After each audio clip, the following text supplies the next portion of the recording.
వలన, దేని వలన అండి? యుద్ధం వలన. యుద్ధం వలన భూమిలో 4వ భాగము చంపుటకు దేవుడు దానికి అధికారం ఇచ్చెను. దెయ్యము చేసే ఏ పనైనా అధికారం ఎవరివ్వాలి? దేవుడు ఇవ్వకపోతే దెయ్యానికి అధికారం లేదు. కొంతమంది అంటారు, పాస్టర్ గారు దెయ్యం నా మీద ఎక్కి కూర్చుందండి, దాన్ని దింపలేక అల్లాడానండి నేను, ఏసు రక్తమే జయం, ఏసు రక్తమే చేయని కేకలేసిన దిగట్లేదండి. అది ఎందుకు? ఏమైంది? ఎవరిచ్చారు అధికారం? ఎందుకు ఇచ్చాడు? కూర్చొని మన లైఫ్లో ఎక్కడ పొరపాటు ఉందో నిన్ను నీవు పరిశీలన చేసుకొని సరి చేసుకుంటే దెయ్యం రొమ్ము మీదకి ఎందుకు ఎక్కిద్ది? నీడబడితే పరిగెత్తిద్ది. నీ నీడబడితే దెయ్యం పారిపోయిద్ది. అదే అపోస్తలుల బోధ మరలా తిరిగి వచ్చింది. అదే అపోస్తలుల శక్తి కూడా ఈరోజు తిరిగి రావాలి. హల్లెలూయా. అపోస్తలులు నడిచి వెళ్తుంటే చూడండి, అది మిలిటరీ సింబల్.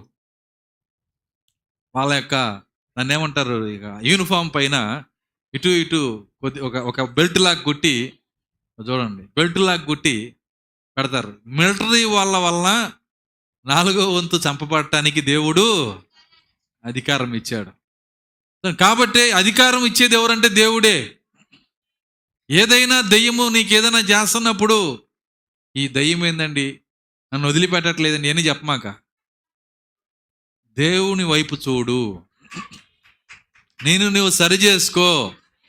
ఏ దయ్యము నిన్ను వెంబడించడానికి అధికారం లేదు అక్కడ. హల్లెలూయా. రోడ్ల మీద యాక్సిడెంట్ చేసే దయ్యాలు చాలా ఉంటాయి, వింటున్నారా? నువ్వు వెళ్తున్నప్పుడు నిన్ను చూసి తప్పుకుంటాయి అవి. దేవుడు అధికారం ఇవ్వకపోతే ఎంత యాక్సిడెంట్ చేసే దయ్యమైనా ఏమీ చెయ్యలేదు. ఎంత పెద్ద దయ్యమైనా అయి ఉండొచ్చు, అధికారము దేవుని వద్ద నుంచి రావాలి. నువ్వు ఆ దయ్యంతోనే ఎదురు నిలబడి చెప్పొచ్చు, నువ్వు ఏమీ చేయలేవు, నీకు అధికారం లేదు, నా దేవుడే నీకు అధికారం ఇస్తేనే. హల్లెలూయా. కాబట్టి దయ్యానికి భయపడి దయ్యాన్ని మహిమపరచమాకండి. దేవునికి భయపడి దేవుణ్ణి మహిమపరచండి. నువ్వు దయ్యానికి భయపడినప్పుడు దయ్యానికి మహిమ వెళ్తుంది. దయ్యానికి నువ్వు భయపడమాక.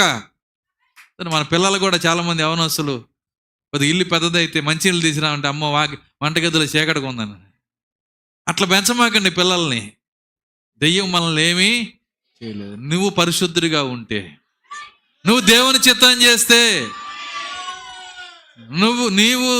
నీవు ఆ సెల్ ఫోన్ తెరిచి సినిమాలు చూడకపోతే దెయ్యం నిన్ను కరవదు. దేవుని స్తోత్రం. హల్లెలూయా. మొదట నువ్వు దేవునితో సరిగా ఉంటే దెయ్యానికి భయపడాల్సిన అవసరం లేదు. దేవుని స్తోత్రం.